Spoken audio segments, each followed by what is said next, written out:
Hello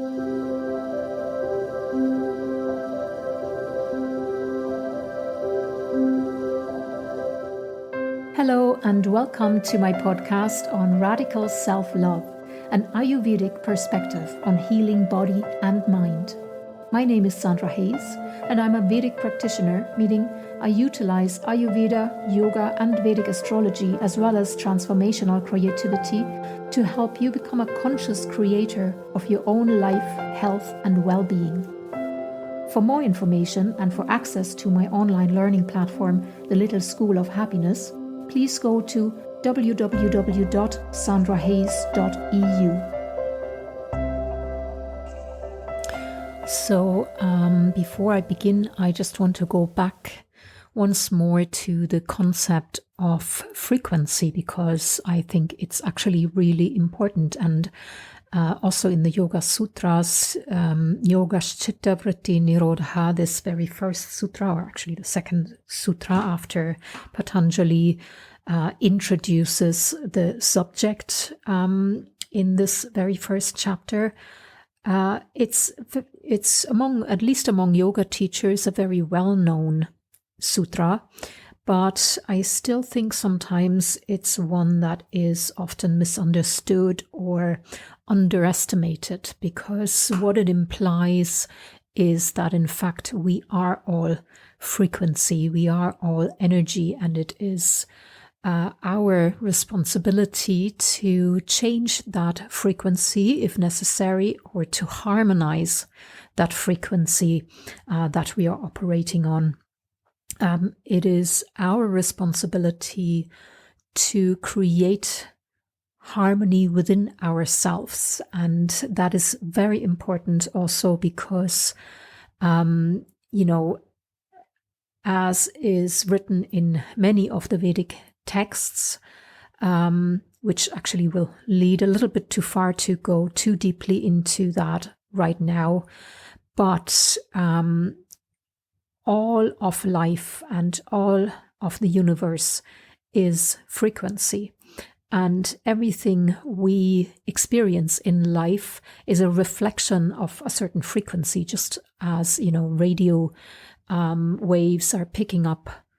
We when we tune our radio, for those of you who are of that generation, then we pick up certain frequencies, and that's what we're listening to, even though all the other frequencies are still there as well, but we're not really hearing them because we're tuned into that one frequency. And that is exactly what happens to us in our life as well, that we are operating on a certain frequency, and the whole world, the whole universe responds to that frequency. So in that sense, we create our own reality. And if we want to change our reality, that is only possible if we actually change our frequency, the frequency within us. And to use this well-known image of the mirror, if I look in the mirror and I see the face smiling back, or I see the face frowning back, is not the responsibility of the mirror image. So I cannot say to the mirror image that is frowning at me, I will only smile when you smile first. So it's the same thing with the whole world. If I say I will only be happy when you give me something to be happy about first. So this is not how it works, how reality works according to the Vedic teachings. And this is really what's very clearly stated in the sutras. And we already discussed the importance of accepting and becoming aware of the present moment and of my own truth in the previous episode. So I would like to discuss a little bit today what Patanjali is telling us. What is it that we need in order to successfully treat our own unconscious conditionings, because this is another thing that is very important to remember, is that these unconscious conditionings are exactly that. They are unconscious, and we all have them, or we wouldn't be alive as humans. And it is very easy to think, oh, I don't have anything like that, because it is unconscious. We are not conscious of it. And especially in the yoga community or spiritual community, it is very tempting to think, oh, I've done so much work on myself already, and I have a really good spiritual practice, meditation practice. But this is also something that is very clear in all the Vedic texts, is that we have to take action. It is not enough to sit and meditate. It is not enough to just do yoga on the mat. We have to get our whole life and all of our actions into balance. Because all of life is a spiritual practice. And yeah, we cannot, even if we do yoga every day, if we sit and meditate for an hour every day, but at the same time, maybe we have a really bad relationship to our own children, or we are having, struggling with chronic disease or addiction or eating disorders, or we have anxieties or any imbalance at all, well, that is clearly a sign that there is plenty of room for more work to be done. And what that work is exactly is, of course, also described in the Yoga Sutras, and I will get to that as well. But for today, I would like to talk about the sutra that Patanjali, where Patanjali gives us the prerequisites for any success we might have in our attempt of dissolving our, old trauma or unconscious conditioning in any way. And that is Sutra in the first chapter, Sutra 20, Shraddha Virya Smrti Samadhi Prajna Purvaka Itaresham, which means that we need certain things in order to have success. And those are Shraddha, trust and stability. We have to, trust and have faith. We have to trust first of all, we have to trust in our own self, in our own abilities, in our own, authentic self. We have to feel safe, most of all, as well. Even, when we are born already, that's the first lesson that all of us face, is the lesson of trust, deep trust and absolute trust, because we're born completely helpless, and we have to trust in our community. We have to trust in the adults around us. We have to trust in our mother. We have to trust in our own bodies. We have to feel safe. And traditionally, it's said, we go through the evolution of the first chakra, the Muladhara chakra. Mula means root, the root support chakra. So the base support, basic safety and security. This is what we learn. We're born through our mother's vaginas. We're born through our mother's Muladhara chakra. So when we're born, we kind of gather up her microbiome, and that becomes the root, the base for our own microbiome and our own immunity.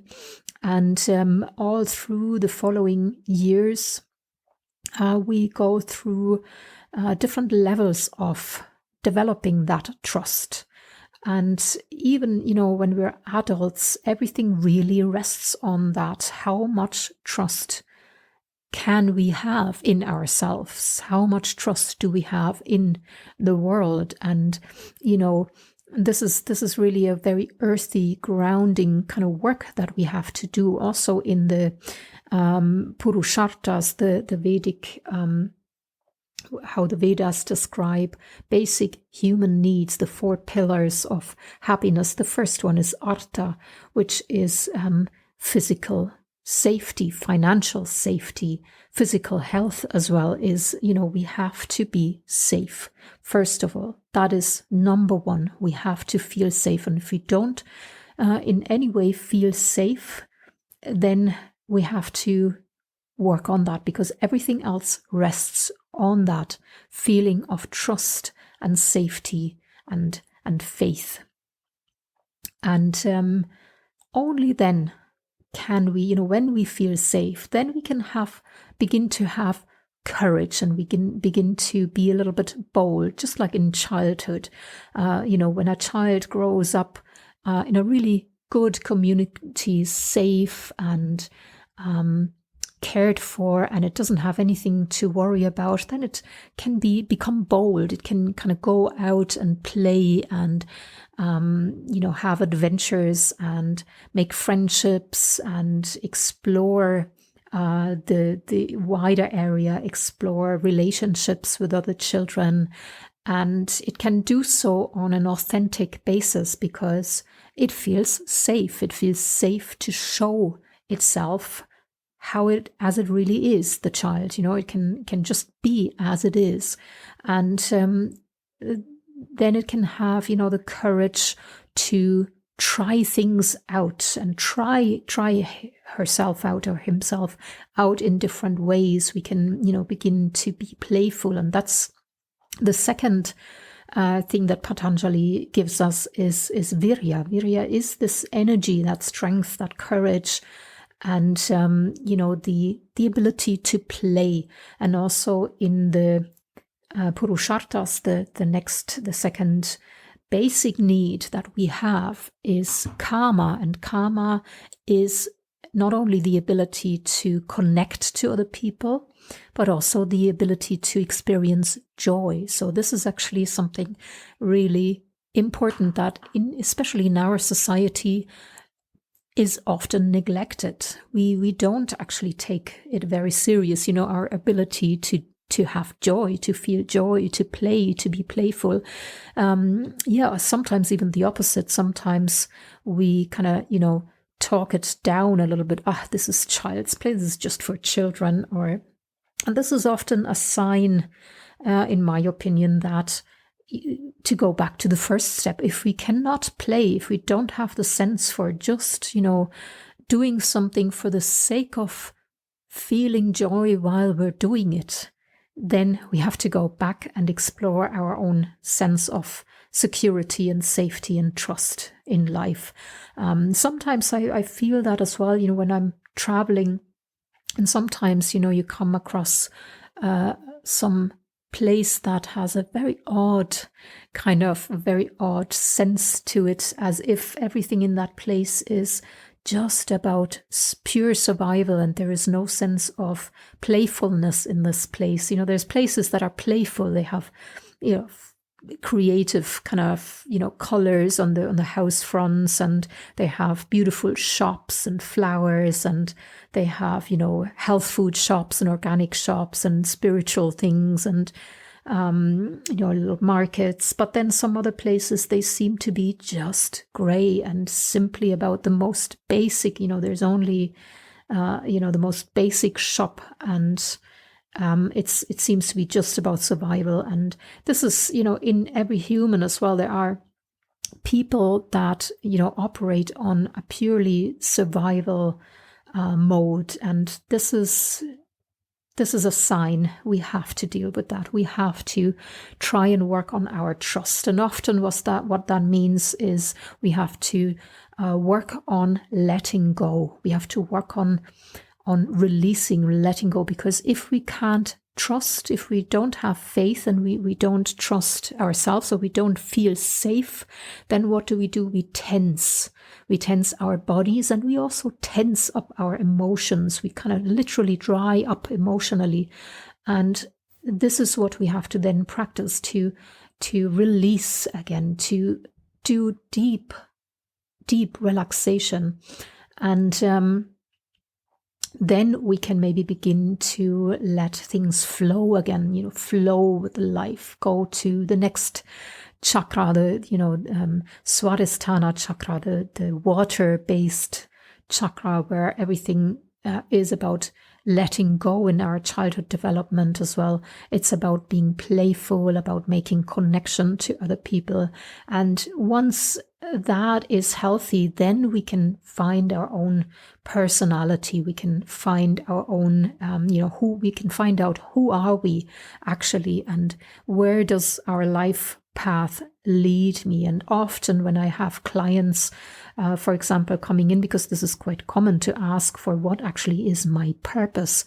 And sometimes there are people who really, they don't know, they don't feel anything. They think, oh, I don't have a purpose. But everybody does. And where to find it is, where do you feel joy? What brings you joy? And, this has been said by many people before, I'm sure, but it is just so important. Where do you feel joy? And sometimes it's also about, well, what did you do as a child? This was actually in my case as well, because when I went to school as a teenager, I was not very happy in school, even though my school was really quite good. It was an art-based school and, it was really quite good. But when it came to the end of the school and we were told to write an application to do an apprenticeship or go on to college or something like that, I simply did not know what to do. I was actually convinced that I have no calling. There is nothing I could do. Some of my friends went on to do all sorts of interesting things, and I just had no idea. I was just going to do something, just because I had to. And as it happened, I was so unhappy for many different reasons that actually I broke off the school and ran away from home and, left my home at 16 to go to Berlin and, join the squatted house scene and, have my experiences there, had a little bit of a wild time there. And, then when I was in my 20s, then I went and moved to Ireland and had my children and everything. And, now that I've reconnected to my father, who I didn't have a long time, we didn't have contact. He actually showed me letters that he had kept from that time that I wrote to him between the age of 16 and maybe 22, 23. And it was incredible really to read them, because I would write to him about philosophy. I would write to him about, dualism and non-dualism. I would write, oh, I've just finished my yoga. And also I would, write stories to him, fantasy stories and, things like that. And to me, it's quite incredible because, it just never occurred to me that this actually could be my calling. So yeah, but this is the case for everyone. What is our calling? Well, what gives you joy? That will eventually, if it isn't your calling directly, it will lead you to your calling. And this is why it's so important, to go along those steps: safety, trust, and stability, and then sufficient energy and strength and courage and the ability to feel joy and connect to other people. That will eventually lead you to know who you are, your own personality.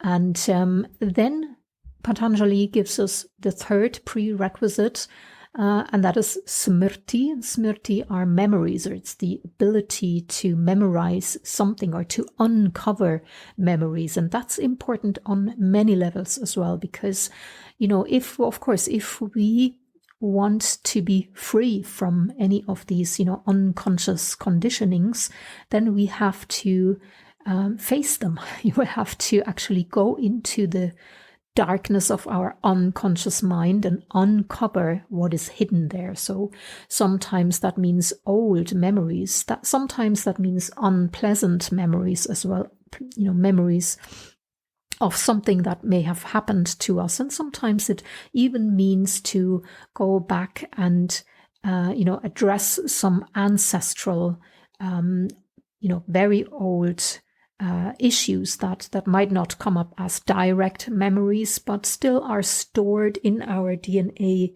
as the memory of our ancestors. So, we all know by now that, whatever our ancestors experienced in their life, and especially the traumas they have experienced, because those are the unfinished stories that are continuing, through our DNA, and they're passing it on to the next generation and to the next generation. And in every one of my cell, I am carrying these memories, these ancestral memories, and they are really important to become aware of. And I've actually had incredible experiences with that during my training as a dance and movement therapist and creative therapies. So there's a lot of self work on the self and on my own trauma that I was very lucky and very blessed to be able to do. And the amount of ancestral trauma, ancestral stories that would come up, and that it becomes aware that I'm not carrying the stories of ancestors, and it is one of my many tasks in this life to complete those stories is very important. And this is important, although as well, not to push the responsibility back onto them, as many people do. This is because of my childhood, or this is because of, my ancestors, or this is because of my DNA or my genetics. No, it's not like that, because we are always responsible for the work that we have to do in this life. This is, one calling, one destiny that all of us have, is to release these stored trauma, to deal with them, to face them. Karma refers to our own actions and the results of these actions, and refers to the fact that everything we experience now is because of some action that we have done in the past, whether in this body or in another. This comes back again, to this image of frequency. We all have a certain frequency, and we can change that frequency. And only when we change that frequency will we change the world around us. And so this becomes very important, to uncover the ability to uncover memories, to uncover what is hidden in the dark. And this is also where, a lot of people might stall, and they might, say, oh yeah, I'd rather just sit quietly in my meditation and enjoy that beautiful light that I feel. Or, there's also this phenomenon of, going into an ashram, or, which is beautiful, but, we have to be aware. Do we go there to, hide from something? Because it's, of course, very easy to be surrounded just by, like-minded people, and in a lovely community, and and this is what we want, what all of us want. But then when we go into the real world, the so-called real world, and we have all the problems, then we have to, maybe this might be a sign that, we need a little bit more, we have to go back a step. Then maybe we need to muster up the courage, the energy, the strength, to face these hidden demons in the dark, the memories, and release them into the light.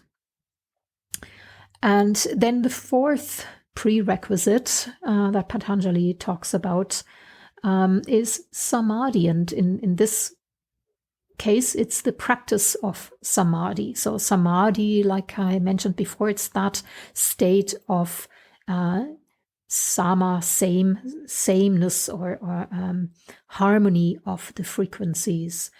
This is what we aim at. And there are different kind of, uses of the word. There are different steps of different levels of samadhi. And this is, in this case, it's the practice of samadhi. So the practice of samadhi is the practice of mindfulness, really, of being in the moment, self-awareness and being in the moment. And this means to, at any time, in any moment, be accepting of my true self. And this is, we go up, the chakra system here. We've been at Muladhara chakra, at the level of Muladhara chakra. We experienced safety and trust. And Swadhisthana chakra, we started to flow with life and be playful. And then at Manipura chakra, the fire, we digest things with fire, we transform things, so we bring things from darkness to light and uncover memories, and in that way free our true energy, our personality.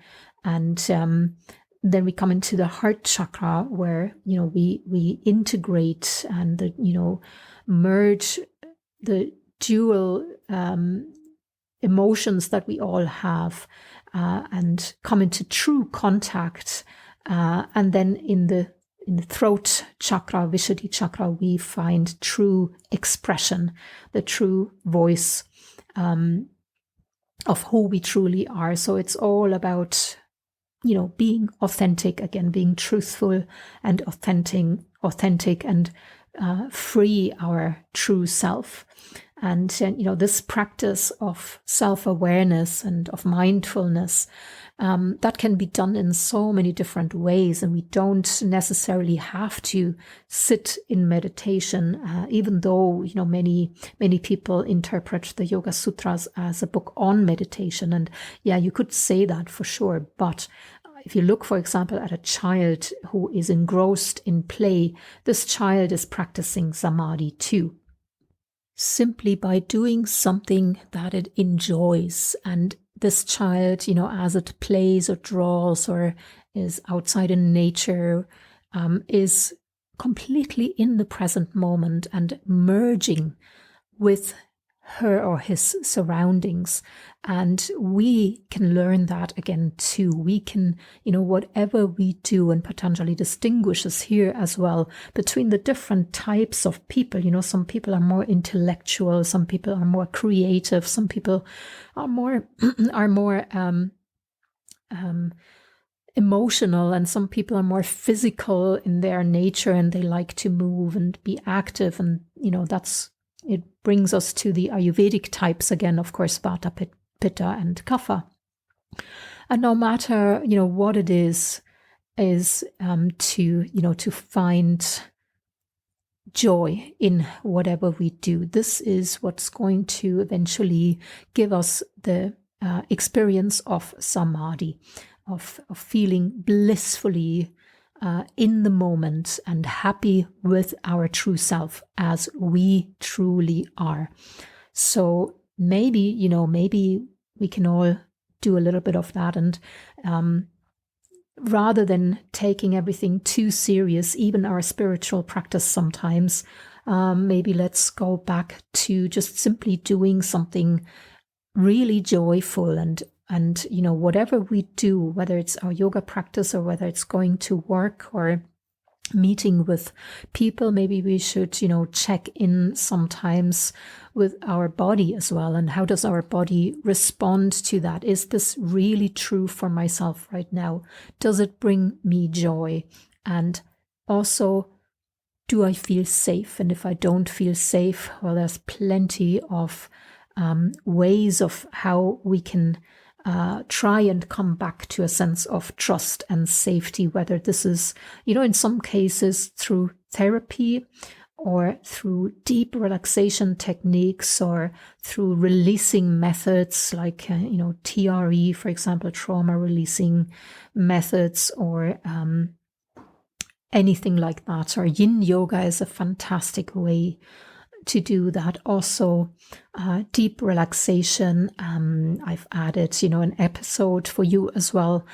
If you would like to try it out, chakra journey, chakra balancing meditation journey, a guided journey of about 40 minutes. It's on this, in this season of the podcast episodes. Please do try it out. Please do let me know if you like it. And I hope you enjoy this podcast, and I look forward to talk to you again. Thanks for listening, and bye for now.